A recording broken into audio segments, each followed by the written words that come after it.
Welcome to Hope for the Caregiver. This is Peter Rosenberger. I am glad that you're with us. This is the nation's #1 show for the family caregiver. For those individuals who are putting themselves daily between a loved one with a chronic impairment and even worse disaster. How do you help those folks? What does it look like? Let's talk about those impairments. Maybe it's Alzheimer's or some other form of dementia. Maybe it's Parkinson's. Maybe it's autism. Did you see where the autism rate in New Jersey is soaring?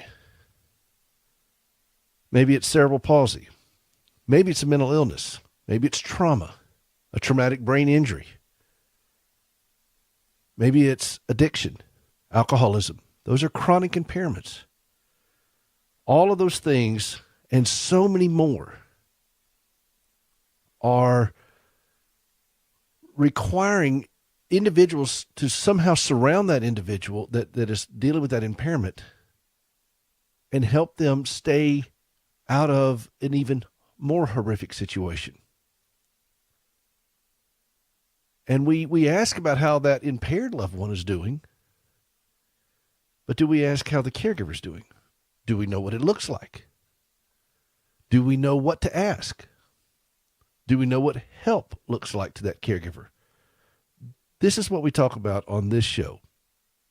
And the reason we do it is because if the caregiver goes down, what happens to the loved one? See, it's always a 2-for-1 deal. And so this show is committed to speaking to the heart of that caregiver who is fighting for special needs children to get a quality education in a public school, who is fighting against home health care agencies that don't want to do what you hope that they'll do, who is fighting against hospitals or medical staff who are charging things or whatever. And you got to fight those bills sometimes that come in that are, I've done that over the years. I've seen charges on my wife's statement. My wife's had 80 surgeries, both legs amputated. This has been going on since Reagan was president. And I've seen things on the hospital bill that were like, whoa, dude, what is this all about? And I would fight with hospital and medical providers on this. Now, I got a degree in music. They didn't teach me how to do all that in music school. I'm just saying. So how are you doing with all that? How are you holding up while you're doing that? And if this is where you are, and if you're struggling with this, this is the place for you. 888-589-8840. 888-589-8840. If you want to be a part of the show and share your own experiences with it, share your frustration with it, if you want to cry, if you want to just vent, this is the place for you. And we hope that you will take advantage of this because there's nothing like this on the air across the whole country. And we would love for you to be a part of this show. 888-589-8840. And as usual, I like to start off with a scripture, and I saw this one this morning. This is a very, very short scripture, Galatians 6:2. Galatians 6:2. Anybody know this one off the top of your head? We've probably heard it before, but you may not know the reference of it, of Galatians 6:2. This is Paul's letter to the church in Galatia. He said, bear one another's burdens and so fulfill the law of Christ. It's a nice scripture. We've all heard it. Now, let me just say, as caregivers, just speaking to us, it's hard to bear someone else's burden if you don't know what they are. If you don't know what they're carrying or how they're feeling or what this is doing to them, if you can't see them, much less their burden, it's hard to bear it, wouldn't you say? So I've been writing some articles lately, and I've got one coming out. There was a tragedy this week that happened in Minnesota. A minority owner of the Vikings was found in his home, and he had evidently shot and killed his wife, who lives with dementia. They've been married for 60 years, and she's been in a wheelchair and declining pretty significantly. And then he turned the gun on himself. Now, this is happening. I first heard about this as a young man when I was a friend of mine's grandfather did this to her grandmother, who had a pretty drawn-out illness, and he chose this path. We could explore the reasons all day long on it, but I was reading on some stuff about this, and a woman in a psychiatrist down in South Florida said in Florida alone, this has increased tenfold in the last 30 years. People are becoming extremely distraught, and in that depression and in that heartache, they make tragic choices. And so how do you speak into that? Are there warning signs? Can we intercept that? Can we speak life into that? Can we give them a fighting chance? I say we can. Can't solve it. We can't fix everything, but we can certainly give them a fighting chance and at least speak into it to bear one another's burdens. So I thought I'd give you a few things that we can just talk about here so you can kind of know, see if this resonates with you as a caregiver. And for those of you who are not caregivers, so you'll know how to better connect to caregivers. I know what's kind of going on with them, particularly you pastors. I spend a lot of time talking to pastors and clergy. I'm the son of a pastor, and I watched him do it right. I mean, Dad he really got the journey of pastoring people and would speak into their heartache and their misery and their frustration. And today, it seems all too many clergy members are detached. They're segmented. They focus on their job description versus, and there's no such thing as a man-made job description for a pastor. If you're called to the ministry, then your job description is what God calls you to do on this. And it's and I understand pastors need a break. I get all that. Okay, let's don't get out in the weeds on that. I just know that we have a responsibility to, as Paul just said in Galatians, bear one another's burdens and so fulfill the law of Christ. Now, that doesn't mean you can carry what I carry with my wife. You can't do that. I have to do that. That is my responsibility. But it does mean that you can see and address and speak into with great clarity and specificity into the lives of people who are struggling and offer them practical help and a path to safety. But you got to see it first. By the way, if you want to be on the show, 888-589-8840. And we'll go over a couple of these things throughout the show today on what that looks like. And I will tell you there are 3 core issues that affect every caregiver at some point. And these 3 core issues, if not intercepted, will lead to even greater heartbreak. Now, it may not go all the way down to what happened in the news this week, but make no mistake, it will lead to heartbreak, greater heartbreak than they're already dealing with. And one of those is isolation. And you'll hear me talk about this a lot on this show. That's why we do the show, by the way, because caregivers, by definition, are isolated. They're landlocked in caring for someone, and they can't get out. And caregivers can feel isolated in a crowded room.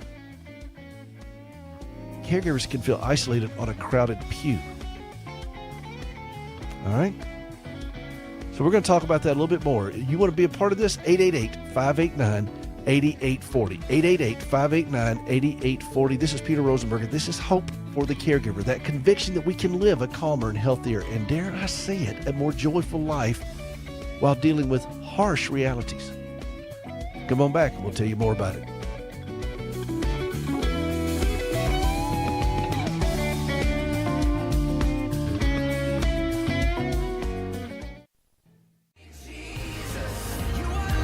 Welcome back to the show for caregivers, about caregivers, hosted by a caregiver. This is the nation's #1 show for those who are putting themselves between a vulnerable loved one and even worse disaster. Somebody with a chronic impairment. And you're doing this. You're putting yourself between that person and even worse things. How are you feeling? How are you doing?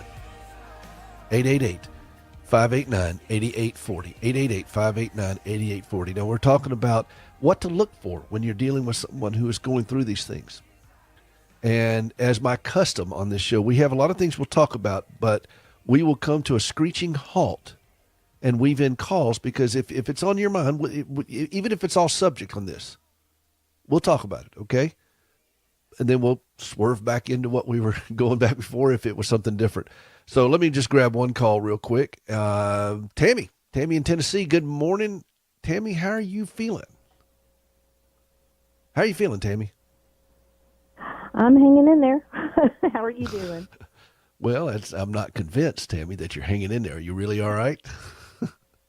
I am. I am right now. There were a couple months back that I was not, and I think, like all of us, what keeps us going is when we have a lot on our plate. That April's Autism Awareness Month. I have a daughter with autism, and so I have a lot to do this month.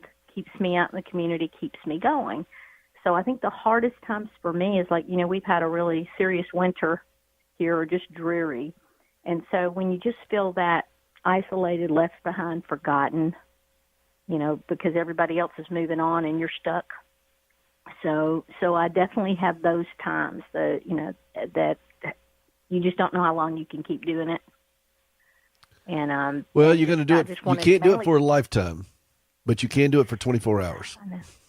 Right. Exactly. And that's the way that. We have to look at it, isn't it? Yeah, absolutely. Hey, let me ask you a question, Tammy. Let me ask you a question. Yeah. Did you see that report about the spike of autism in New Jersey? I did not. I'd be curious to see what you think about that. No, it came out like yesterday or the day before. I mean, it's like it's the number one state in the country that's doing this, and it's like, way off the chart kind of thing of what's going on in New Jersey with this diagnosis with autism. And right. do you think there are significantly more cases, or are we diagnosing it better? Like I said, Morgan is 25, so in a number of years off and on, I've seen people talk both ways. I think there are absolutely better diagnoses, because we know a lot more than we did, but I do think there are a lot more children now than there used to be. Why? I don't know, environmental factors, what have you, but I definitely think there are more, because when I went to school, I didn't notice, that many kiddos with this type of seeing the disorder like I do now. It wasn't there, or I didn't see it. So I absolutely think there are a lot more kids now, and I'm in that world, so I'm seeing more. I had a friend who, when my daughter was little, she was a speech teacher, and she told me before we got the diagnosis, she said, it looks like a mild case of autism. She says, but I've only seen one child, and she had tons of kids with developmental disabilities, and she said, I've only seen one child that presented this way. And now, as a speech teacher, before she retired, she said she had like 250. So this is somebody who works it and knows it. So there are absolutely more children with, this developmental, these issues than there used to be. Let me ask you two more questions. We're coming up on Easter. How has your faith sustained you through this? Oh, it's what absolutely keeps me going. Because I do have that hope that, if not on this side, on the other, I'm going to have a better understanding. I'm going to get to hear her speak to me and really tell me, what it's like from her end, because that's what I long for. Because when you deal with, I don't want to say it's a mental illness, but there are definitely things that come into factor, like obsessive compulsive disorder and other things that are hard to understand and manage. And I know it's as hard for her as it is for me. So that's what keeps me going, my faith that, God's going to show me and give me an answer to some of these things. Do you, if you could say, now there are a lot of people listening to this show all over the country.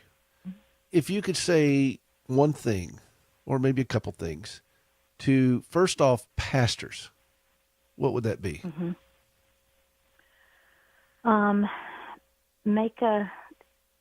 Get to know us. Get to know us for who we really are. And I know their lives are busy just like everybody else. But you hear it all the time. There's so much more that we have in common than we don't, and it takes a while to get to know us. And a lot of times individuals with autism can be a little standoffish and hard to get to know, but it's worth it. And I also wanted to know that everybody in the disability community has something to offer. It's not just about what they can give us, it's what we can give back. Because I have learned so much. God has taught me countless gifts through her. And I think the world is missing out on a lot of that when they don't include our kids. I think that there's, I'd like to mine that a little bit more, because I think that there's this presupposition that you're going to go to church to be ministered to, and right. Alone. And yet we are going to church and we're ministering to, that's the scripture for today, bear one another's burdens. We're going to church to minister to each other, and everybody has something to offer. I've watched Gracie struggle to get upstairs to sing in front of churches when they have all these stairs going up. And here she is on two prosthetic legs, and I've watched her struggle to get up these stairs. And I think it never occurred to the designer of these facilities that, people with disabilities would also have something to offer from that platform. Enter their mind. Of course, they never probably think that their pastor may get a broken leg or something, and exactly, but it's exactly. Yeah. Well, what would you say to other church members as a parent of a child with autism? For me, we're an open book. If they have a question, I want them to ask me. I don't want them to shy away. I don't want to, treat us like the leper, so to speak. That I know it might be awkward or unusual, but just say hello, and just welcome. And I'll answer anything that I can that'll help us get to know each other. Because some churches are more conservative than others. We've had a very supportive church, and we're just extremely thankful. But you will have people who do shy away and just, they want to keep that distance. And I just want them to be more comfortable, more open, because none of us are perfect. None of us are without disabilities, if you will. And so we all got something funky, don't we? Uh-huh. Definitely. Well, I go back to this I go back to this isolation topic that we just addressed in the first segment. The caregivers can feel isolated in a crowded room. We can feel isolated on a crowded pew, and you have just reinforced that concept that you can be sitting there in church and everybody else is singing victory in Jesus, and you can feel so excluded and so alone. Is that a fair assessment? Yeah. It is a fair assessment, and it's not that it's a fault of anything. Just what we're isolated by nature of what we're dealing with too, and so we even get awkward because we're having to set apart so much that we don't even know how to join in anymore. I always tell everybody I've got momtism because I'm trying to learn how to socialize myself. So, I just appreciate that person that reaches out. I love that, momtism. Oh, I do. It's inherited from my child.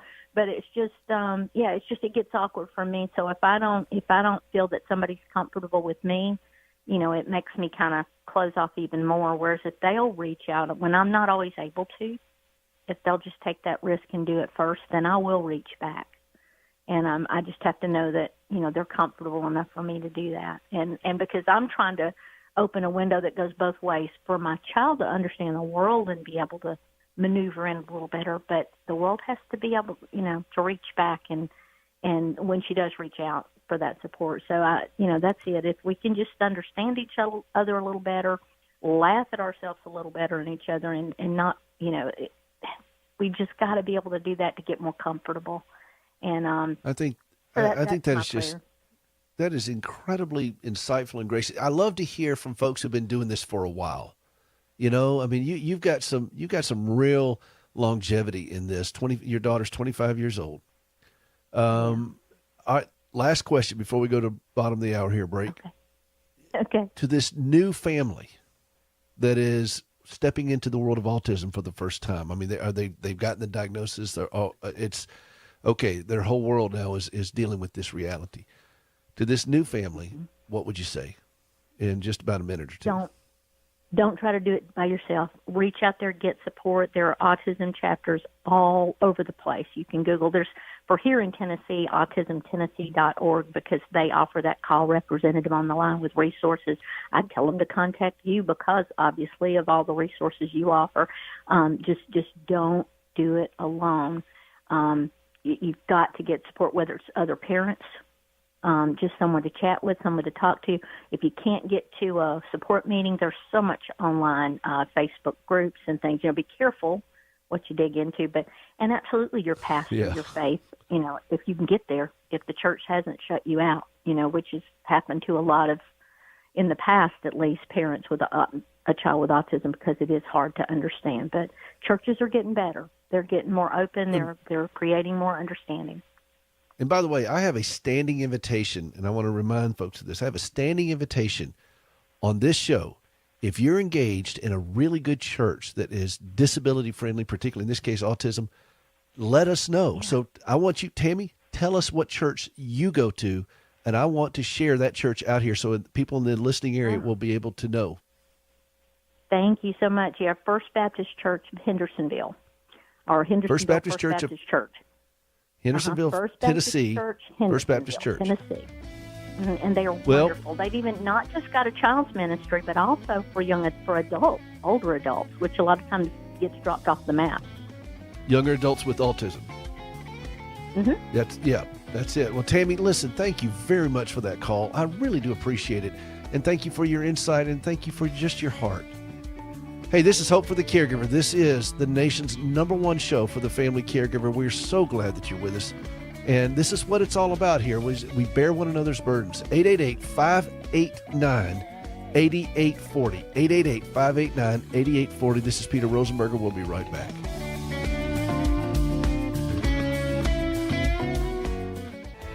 Welcome back to the show for caregivers, about caregivers, hosted by a caregiver.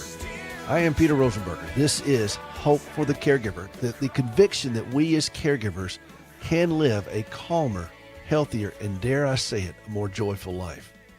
That we can walk through these very difficult circumstances, sometimes through the valley of the shadow of death, which can be a very long valley. And we can do this with a little bit more calmness, a little bit more joy. We really can, but we cannot do it alone. If you want to be a part of this show, this is your time. 888-589-8840. 888-589-8840. I love that last call from Tammy. And we're going to put that up on the podcast. The podcast, by the way, if you go to hopeforthecaregiver.com, you can sign up for the podcast. It's free. And I'll put calls from the show, the whole show, special clips. Sometimes I'll put special music there from Gracie, and just different things that we have out there. And it's at hopeforthecaregiver.com. My book is there. 7 Caregiver Landmines is my new book. Hope for the Caregiver is the book before that. I've got a CD out there called Songs for the Caregiver, which is interspersed with some hymns, and then Gracie singing an original tune or two. And it just, I put all kinds of resources out there. By the way, if you haven't heard Gracie sing, the girl can really do it. And you ought to go check it out. She can really sing. And I love that voice. So we're putting so many things out there for you as a caregiver. Would you take advantage of it? Don't try to do this in the isolation of your own journey and all these things. Really take advantage of it. And if you want to be a part of this show, 888, here's the number, 888-589-8840. I'll say it slower for those of you in McDuncan. 888-589-8840. And if you don't know where McDuncan is, well, that's just between me and McDuncan. All right, listen, let's go back to what we were discussing a little bit, because I'm going over these 3 core issues that affect every caregiver at some point. And it's going to, if they're left unaddressed, it'll lead to even greater heartbreak. And we touched on that a little bit with the call from the last segment with Tammy. Isolation. And I'm going to say this again. Caregivers can feel isolated in a crowded room. They can feel isolated on a crowded pew. And if we don't speak into that isolation, then we are not helping them. We're not, as Paul says in Galatians, we're not bearing one another's burdens. Now, we can't fix their problems, but we can grab them by the hand and let them know that they are welcome in our church. They're welcome in our lives. Ask them, how are they doing? All it takes is a couple of steps down a very dark staircase before caregivers will descend into some really horrific choices. And all it takes from us is just a little bit of a flashlight to say, here's the steps back up. Come on, let's come on back up here. And just reach out to them. Ask with specificity. Don't just say, yeah, how you doing? Wait for the answer. Bore in on the answer. No, I really want to know, how are you feeling? I see the magnitude of what you're carrying. I see the heartbreak of what you're doing. I hurt with you. I don't know that I can help you with it, but I want to be here with you in it. This is what our Savior did for us in our own dysfunction, in our own disability, in our own disease of sin. And he reached into our isolation with his nail-scarred hands and pulled us to safety, pulled us to salvation. How can we be stingy with that? I'm not asking you to die for someone. I'm just asking you to say hi to someone. And I'm just simply, and as Tammy said, get to know them. Get to know them. They're going to feel awkward. And she said it, her daughter has autism, but she has momism. She's so locked in on dealing with this that sometimes she feels awkward. Let's take away that stigma. Let's reach into it. Let's, as believers, let's show the model for what this is, of how to speak into people's pain and their suffering and their heartache. 888-589-8840. 888-589-8840. So isolation is the first one. Hang on just a second. What is it? I heard this, Rick. Rick is subbing in for Jim today. I heard somebody posted something that said, Claritin 3:16, no pollen formed against me shall prosper. So it's that wonderful time of the year. Despair is the second one. Isolation is the first one. Despair is the second one. Caregivers torture themselves with things that haven't even happened. And we live out in the wreckage of our future. Now, we'll stare down a highway and we'll see what's coming, or at least we think we do, and it's just too much for an already crushed heart. It's just too much. And sometimes a crushed body. I mean, we're just worn slam out. And when you have despair, resentment, rage, and fear are constantly lurking around that. And caregivers simply cannot fight those things alone. They just can't. And yet they are condemned to that so many times, often by the church, who's not reaching into it. They don't recognize it. They don't speak into it. They don't, for whatever reason, don't comfortable. I don't know. But they don't see it, so I'm giving them the vocabulary. I'm giving caregivers the vocabulary of what help looks like to them so that they will raise their hand and ask for that help and receive it. And I'm giving non-caregivers the vocabulary of what help looks like to a caregiver and hopefully inspire them to offer it. When you're faced with what you think is the inevitable, darkness can just engulf you as a caregiver. And look, by the way, it respects no age. Just last week, this week, just a couple of days ago, I told you about this 77-year-old caregiver and his wife. She had dementia. She was in very declining health. I mean, it was a really tragic situation. they're incredibly wealthy people. He was a part owner of the Minnesota Vikings, and he shot and killed her, and then killed himself. But then just last August, a 28-year-old mother shot and killed her severely disabled 7-year-old before unsuccessfully trying to take her own life. And in Tennessee, a father beat his nonverbal son with autism to death while the mother watched. Despair, it will absolutely consume people. Isolation, despair, and then there's a third one, and we're going to get to that in just a minute. But I want to jump just real quick and take a call here from Mary in Kentucky. Mary, good morning, Mary. How are you feeling? Good morning. How are you? I'm just precious. Doing great. Well, I'm glad to hear that, Mary. Tell me what's going on with you. Well, I don't have autism, and I don't have a child with autism, but I have done volunteer work in schools here in Paducah, and I have worked with children who had problems with learning, speech, walking, sitting, the whole 9 yards. And I asked the teacher before I started if I could work with single ones at a time, and she allowed me. And through the big year, there was one child in particular. Every time she walked into the schoolroom, she buried her face in the skirt of the teacher because of her shyness.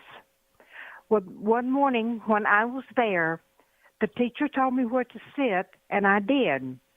As the child come in, as usual, she buried her face in the skirt of the teacher, and the teacher called her by name, and she looked up to her.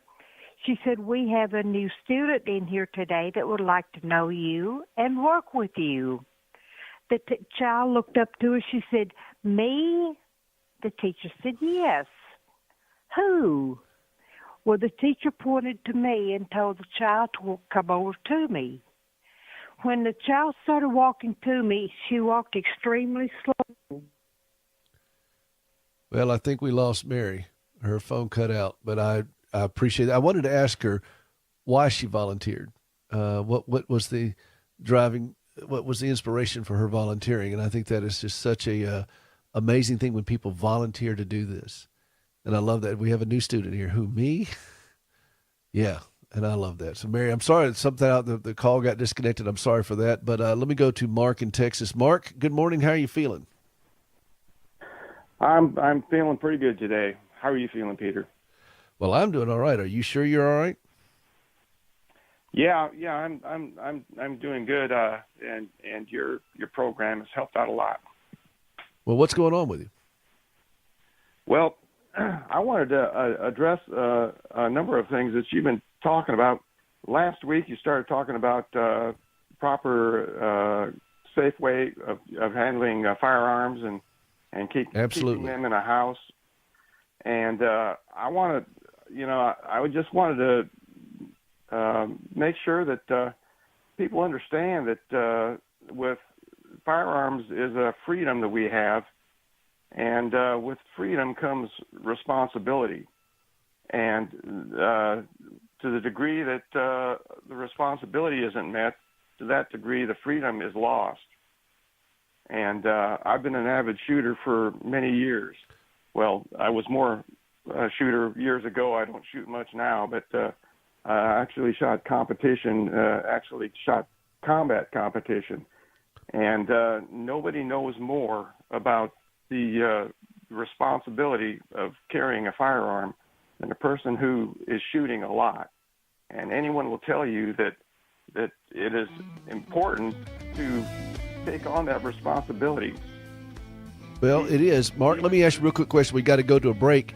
If your pastor came to you and said, "Hey, I've got a family member in the congregation, they've got Alzheimer's, so forth, but she doesn't know how to secure the weapon, he doesn't know how to secure the weapon," would you jump at that chance to help them do it? Absolutely. See, that's what I'm talking about. That is a valuable thing to do. That's how we can bear one another's burdens. Let's safety and secure these weapons. Mark, I got to go to a break, but thank you for reminding us again the importance of securing these. We do have a responsibility to do it. And if we're going to carry them, we got to secure them, and we got to safety them and help one another do it. Otherwise, somebody will take it away. Rosenberger, have you ever helped somebody walk for the first time? I've had that privilege many times through our organization, Standing with Hope. When my wife, Gracie, gave up both of her legs following this horrible wreck that she had as a teenager, and she tried to save them for years, and it just wouldn't work out, and finally she relinquished them and thought, wow, this is it. I mean, I don't have any legs anymore. What can God do with that? And then she had this vision for using prosthetic limbs as a means of sharing the gospel, to put legs on her fellow amputees, and that's what we've been doing now since 2005 with Standing with Hope. We work in the West African country of Ghana, and you can be a part of that through supplies, through supporting team members, through supporting the work that we're doing over there. You could designate a limb. There's all kinds of ways that you could be a part of giving the gift that keeps on walking at standingwithhope.com. Would you take a moment to go out to standingwithhope.com and see how you can give?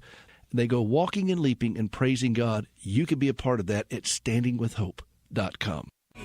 Welcome back to the show, For Caregivers, About Caregivers, hosted by a caregiver. I am Peter Rosenberger, bringing you 3 decades of experience to help you stay strong and healthy as you take care of someone who is not. 888-589-8840, 888-589-8840. Mark in Texas, I appreciate so much you bringing that reminder. Sorry we had to go to a quick break there, but that is one more way that we can help one another bear these things, and we can help protect each other. Just safety the weapons. And if you want, by the way, if you want to be on the show, 888-589-8840. And you heard me talking about Standing with Hope. I was so excited. We had a big shipment picked up yesterday, and we're heading over to Africa with it. And my wife, when she gave up both of her legs, wanted to use that tragic event to do something extraordinary. And so we started working with the government of Ghana to teach and equip their folks there on how to build and maintain quality prosthetic limbs for their own people. And part of that is we have a prosthetic limb recycling ministry where we collect used limbs that come from all over the country and go to a local prison in Tennessee. And inmates volunteer to disassemble them for us so we can, all the way down to the screw level at times, and we can recycle. I call it Operation Footloose, like turn that footloose so we can recycle it. And then we purchase other materials. We send all of this over there, and we send teams over there. We train, and there's all kinds of things been going on for 15 years or close to it. And go out and take a look, standingwithhope.com, standingwithhope.com, and you can be a part of that. We'd love for you to be a part of that. And if you want to help sponsor a leg, if you want to help sponsor equipment or supplies, resin, all kinds of things that we have to purchase and do over there, but it gives a gift that keeps on walking. They go walking and leaping and praising God. And y'all don't tell anybody this, but this was a really funny story. One time I was talking to Franklin Graham about it, and I said, we got so many people standing over there, it looks like a Benny Hinn crusade being played backwards. And, he kind of looked at me, is this okay to laugh at? So y'all don't tell anybody about that, but I thought it was funny. Standingwithhope.com, standingwithhope.com. And I want to get to this before I take any more calls, I want to get to this last thing here, because we talked about isolation, we talked about despair, and then the third one is lack of eye contact. Now, those of you who are dealing with autism in your family know that that's a hard thing, is eye contact, but caregivers also have a hard time with eye contact. And if you visit a caregiver, ask them how they were doing and watch and see if they look you in the eye when they respond. A lot of times they'll just look at their shoes or cast their gaze in another direction. And I'm asking you to just be patient with them and engage them. Help them see you. Make sure that they know you're seeing them. Every caregiver deals with identity loss on some level, and they have a hard time using the word I. They'll say we. How are you doing? Well, she just got home from the hospital, or he had a bad night, or that kind of thing. I want caregivers to learn to speak in their own voice. Use the I word, and they may stammer it out, or they may cry when they do it. Please be gentle with them. Please be kind with them. Don't be in a rush. Let them get it out however they need to get it out. If you'll notice, one of the first things, and American Family Association did an interview with me in the Journal that came out last month. And they said, what can callers expect? When you call here, I'm going to ask you, how are you feeling? And I've been amazed at some people when I'll ask that question, and they'll start off with the God talk, and they'll say, "Oh, I'm just blessed, but I really hate my mother." Well, then don't start off with "I'm just blessed, but I really hate." Let's talk about how you really feel about it. There's no wrong answer. This is how you feel. Let's be frank about how we feel, and then ask that caregiver. It may have been weeks, months, maybe even years before somebody even asked about the caregiver. When you ask about them, you're giving them a fighting chance to get back up that dark stairway, back up to a place of safety. Okay? Would you do that for me? Or not for me. Would you do that, as Paul said, bear one another's burdens so that we may fulfill the law of Christ? This is our mandate. This is our mandate from our Savior, who has done that for us. Don't be stingy with it. What do you have that you haven't received? So just ask about them. All right, let's go to Stephen in Tennessee. Stephen, good morning. How are you feeling? I'm doing good. All right. Well, what's going on with you? Well, I was listening to the two people that you had on there talking about autism, and it kind of caught my attention, the first lady, because she said she was in the state of Tennessee, and that's where I'm at. And my son is 17 right now, and he has Asperger's autism. And the thing is that, I'm not finding a lot of places that can deal with people at his age. I'm dealing with, they want to, we kind of, started late with him and things. He was before preteen, before we figured, out that it wasn't going to go away. Let me ask you a quick question. Did you hear what she said? And you can go to Autism Tennessee. So that's one resource. Have you contacted them? No, I haven't. And okay. I heard her say it, but I try to keep up with everything, when you're driving and things. All right. Well, and I'm going to put this out. How about this? I'll put this out on the website, on the podcast. Just you go to the podcast there on the website, subscribe to it. It's free, and it'll be in that link as well. Autism Tennessee, it'll be there, okay? But that's pretty easy. You're in Tennessee. Your son has autism. Mm-hmm. Autism Tennessee, okay? The second thing is, other people, though, besides just saying my problem, I did want to encourage other people to know that, my son may be 17 and he has autism, and a lot of times people give up on kids like that. And but my son, he gets straight A's, and there's nothing to do with intelligence or anything like that, and that that he also has a job. So don't give up on your kids and things, and don't give up on yourself, and what you do does matter. It does. Let me ask you another couple of questions here. What part of Tennessee are you in, east, west, or middle? West Tennessee. West Tennessee. Are you in a good church situation? No, we've been moving a lot of things, and I'm trying to find one.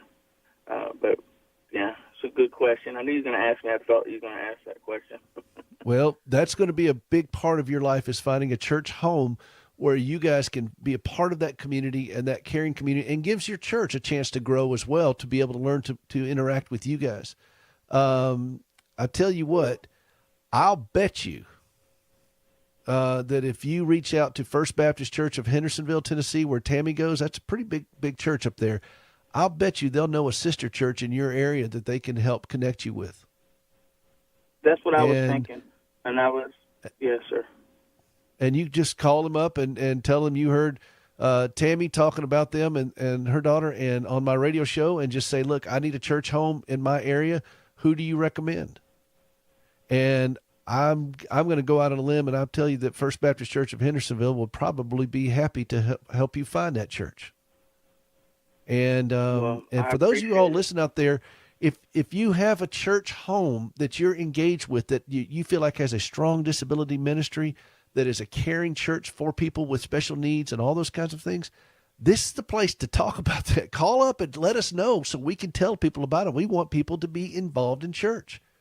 If they're not, we're really falling down on our job here.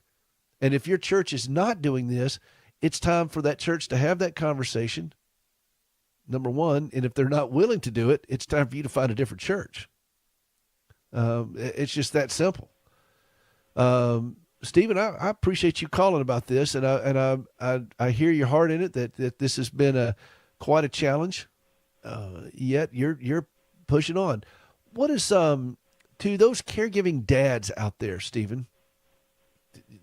We've had a mom with a child with autism. Now we have a dad. What would you say specifically to men? Is there something you would want to, or that you would want to hear as a man? What would you want that to be? Well, first of all, that they're involved in their children's lives and things, and that, sometimes when we have children with disabilities, I've learned this the hard way, that we tend to give them devices and give them things and, to occupy their attention when they really want your attention. How has that been a struggle for you? Has that been something you've had to learn to grow into, or is that something? Yeah, when you're younger, when I was younger, I used to do that. But as you grow older, you get wiser, with your years and things, and with experiences, and that's why we do need people that, like the lady that says she has a 25-year-old and things, to help people that are in early stages, or maybe I'm in the middle stage, I guess you would say, and where really with people like that, your job as a parent, really never ends. You're always. It diminishes. I'm tracking with that one, but that's. Yeah. That's a good word, and it's spending time with them. Don't just give them a video game just because it keeps them quiet. Spend time with them. It takes a lot of work to do it, but that's where the real growth happens, is what I hear you saying. Is that a pretty accurate assessment? Yes. And, well, listen, Stephen, I appreciate you very much. A long ways, and I can't just take all the credit either. I want to at least say, and it also does take. Not the same thing for those who are single parents or whatnot. I'm not a single parent anymore. I was, but my wife that I've been married to for 11 years has been a huge impact due to her abilities and things she gained from working with I don't know if I can say the name of the company or whatever, but it's a paid caregiver for adult delayed. I appreciate you recognizing her, and we're up against the end of the hour. We got to go, Stephen, and I appreciate you very much taking the time to call. And this is Hope for the Caregiver. Stephen, I do appreciate that very much. I'll put all this out at our podcast, hopeforthecaregiver.com. We'll see you next week. The views and opinions expressed in this broadcast may not necessarily reflect those of the American Family Association or American Family Radio.